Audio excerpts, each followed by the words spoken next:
নমস্কার বন্ধুরা, রিনাস কিচেনে আপনাদের সবাইকে স্বাগত। আজ আমি আপনাদের সঙ্গে শেয়ার করব চালের গুঁড়ো দিয়ে বাঁধাকপির একদম নতুন ধরনের একটি রেসিপি।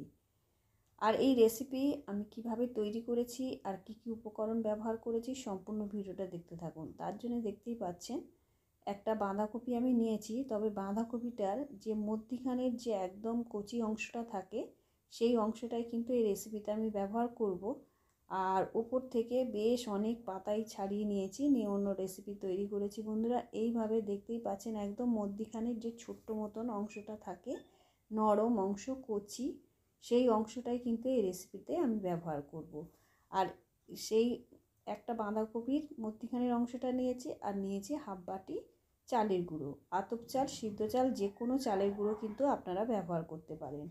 আর বাঁধাকপিটাকে দুভাগ করে নিয়েছি, নিয়ে কিভাবে কেটে নিয়েছি দেখুন। এইভাবে পাতলা পাতলা করে কেটে নিয়ে যতটা সম্ভব ছোট ছোট একদম ঝিরিঝিরি করে কাটা যায় সেইভাবে কিন্তু বাঁধাকপিগুলোকে আমি কেটে নেব, দেখতেই পাচ্ছেন। আর এই শীতে কিন্তু খুব তাজা বা খুব সুন্দর বাঁধাকপি এখন বাজারে পাওয়া যাচ্ছে। আর এই বাঁধাকপি দিয়ে যদি এই রকম একটা রেসিপি বানান বন্ধুরা, বাড়ির সকলের কিন্তু খুব ভালো লাগবে, খেতে কিন্তু অসাধারণ হয়, খুবই মজা পাবেন খেয়ে এই রেসিপিটা তৈরি করে। আর এই রেসিপি আমি কিভাবে তৈরি করেছি আর কি কি উপকরণ ব্যবহার করেছি সম্পূর্ণ ভিডিওটা দেখতে থাকুন। আর ভিডিওটা ভালো লাগলে অবশ্যই একটা লাইক করবেন আর চ্যানেলটা সাবস্ক্রাইব করে পাশে থাকবেন। আর বাঁধাকপির রেসিপি অবশ্যই এই শীতে একবার এইভাবে বানিয়ে দেখবেন, আমি আশা করছি আপনাদের ভীষণ ভালো লাগবে। আর তার জন্য দেখতেই পাচ্ছেন বাঁধাকপিগুলোকে আমি কিভাবে কেটে নিচ্ছি। বাঁধাকপিটাকে কিন্তু এইভাবে ঝিরিঝিরি করে কেটে নিতে হবে। আর এই বাঁধাকপির মধ্যিখানের অংশটা কিন্তু খেতে খুবই সুস্বাদু হয়, তাই এইটা দিয়ে এই রেসিপিটা তৈরি করলে খেতে কিন্তু দারুণ লাগবে। দেখুন, এইভাবে আমি হাফ বাঁধাকপি কুচিয়ে নেব। পুরো বাঁধাকপিটা কিন্তু আমার লাগবে না, আর আপনারা যদি খুব অনেক বেশি পরিমাণে খেতে চান তাহলে পুরো বাঁধাকপিটা ব্যবহার করতে পারেন। হাফ বাঁধাকপিতে কিন্তু অনেকটাই হবে। দেখুন, এইভাবে সমস্ত বাঁধাকপিগুলোকে আমি কেটে নেব। আর বাঁধাকপিগুলো আমার কাটা হয়ে গেছে। এবারে আমি একটা বাটির মধ্যে বাঁধাকপিগুলোকে তুলে নেব। বাঁধাকপিটা কিন্তু আমি গোটা অবস্থাতেই ধুয়ে নিয়েছিলাম, তাই আর আমি ধোবো না। একে এই বাঁধাকপিগুলো একটা বাটির মধ্যে তুলে নিয়ে এর মধ্যে দিয়ে দেবো হাফ চামচের মতন লবণ। লবণটা দিয়ে খুব ভালো করে মাখিয়ে নেবো এই বাঁধাকপির গায়ে। এইভাবে মাখিয়ে নিতে হবে বাঁধাকপির মধ্যে।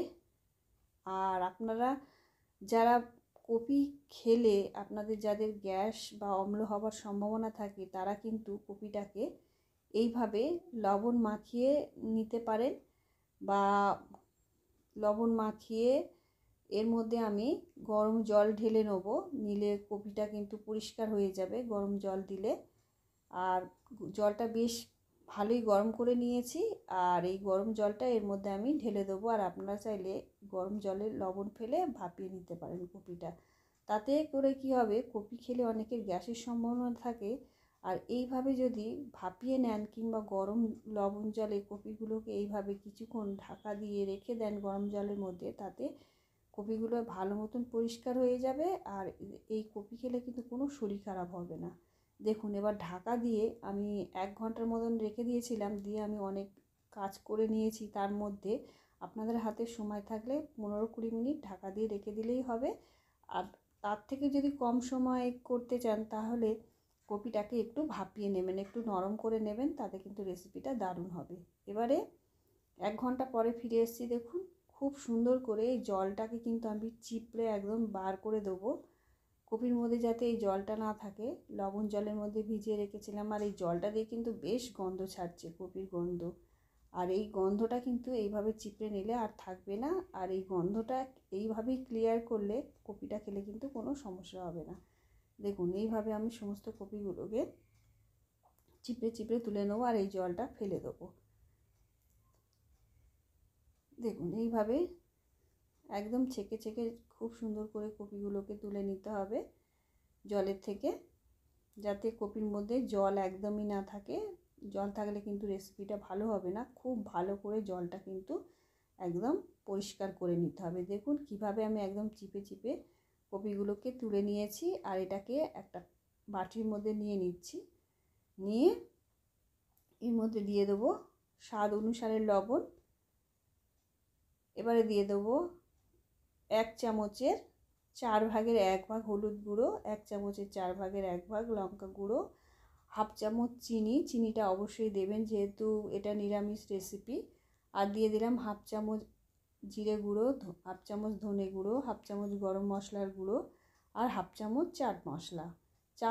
চাট মশলাটা যদি না থাকে তাহলে আপনারা লেবুর রসও ব্যবহার করতে পারেন এর মধ্যে। এই মশলাগুলো দিয়ে খুব সুন্দর করে মাখিয়ে নিতে হবে। আর চিনি আর লবণ দেওয়ার জন্য কিন্তু একটু জল ছাড়বে বাঁধাকপি থেকে। দেখুন এইভাবে খুব ভালো করে মাখিয়ে নিতে হবে। আর মাখিয়ে নিয়ে এবারে যেহেতু ঝালটা আমি গুঁড়ো লঙ্কাটা অল্প পরিমাণে দিয়েছি, তাই একটা কাঁচা লঙ্কা কুচিয়ে দিয়ে দিচ্ছি, লাল রঙের কাঁচা লঙ্কা। ঝালটা আপনারা আপনাদের স্বাদ অনুসারে দেবেন, এর থেকে বেশি খেতে চাইলে বেশি পরিমাণেও দিতে পারেন। যারা ঝাল খেতে পছন্দ করেন তারা অবশ্যই এর থেকে বেশি পরিমাণে দিতে পারেন। এবারে যে হাফ বাটি চালের গুঁড়োটা নিয়েছিলাম সেটা খানিকটা এর মধ্যে দিয়ে ভালো করে মিশিয়ে নিতে হবে। আমি ভালো করে মিশিয়ে নিচ্ছি। আর লবণ আর চিনি দেওয়ার জন্য যে জলটা উঠেছিল সেটাও কিন্তু এই চালের গুঁড়ো কিন্তু টেনে নিচ্ছে।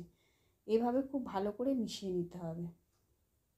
দেখুন এবারে আমি দিয়ে দেবো অল্প পরিমাণে জল, কারণ চালের গুঁড়োটা যে জলটুকু উঠেছিল সমস্তই টেনে নিয়েছে, একদম শুকনো শুকনো হয়ে গেছে, তাই অল্প জলের প্রয়োজন। খুব বেশি কিন্তু জল দেওয়া যাবে না, খুব হিসেব করে জলটা দিতে হবে, একদম যাতে বেশি না হয়। একদমই অল্প পরিমাণে জল দিয়েছি, দিয়ে আবারও আমি খানিকটা চালের গুঁড়ো এর মধ্যে দিয়ে দিলাম।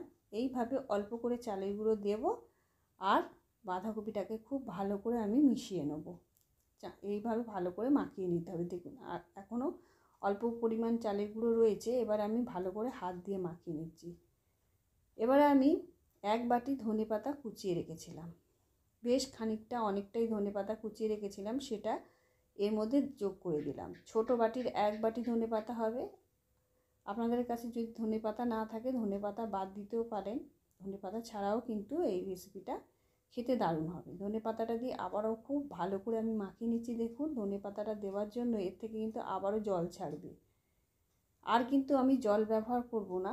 এইভাবে অল্প অল্প চালের গুঁড়ো দিয়ে এই ডোটাকে আমি রেডি করে নেবো ভালো মতন করে। দেখুন শুকনো শুকনোই হবে এটা, একদমই পাতলা যাতে না হয়, শক্ত শক্ত হবে।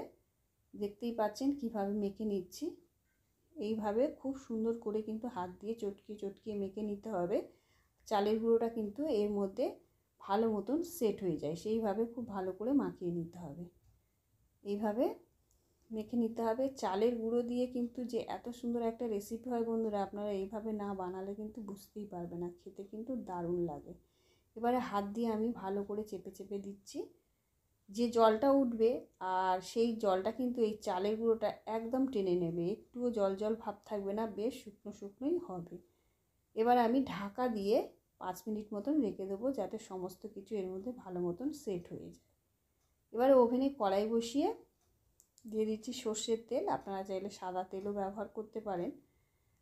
দেখুন সর্ষের তেল, এটা কিন্তু খুব বেশি তেল লাগে না বন্ধুরা, এটা খুবই অল্প তেলে কিন্তু রেসিপিটা তৈরি হয়ে যায়। এবারে 5 মিনিট হয়ে গেছে, দেখুন 5 মিনিট পরে আমি ঢাকনাটা খুলে দিয়েছি। আর দেখুন কত সুন্দর একদম যে জলটুকু উঠেছিল সবটাই কিন্তু চালের গুঁড়োটা অ্যাবজর্ব করে নিয়েছে। আর কত সুন্দর হয়েছে দেখুন মাখাটা। এইভাবে মাখিয়ে নিতে হবে। নিয়ে আমি আবারও খুব ভালো করে মাখিয়ে নিচ্ছি।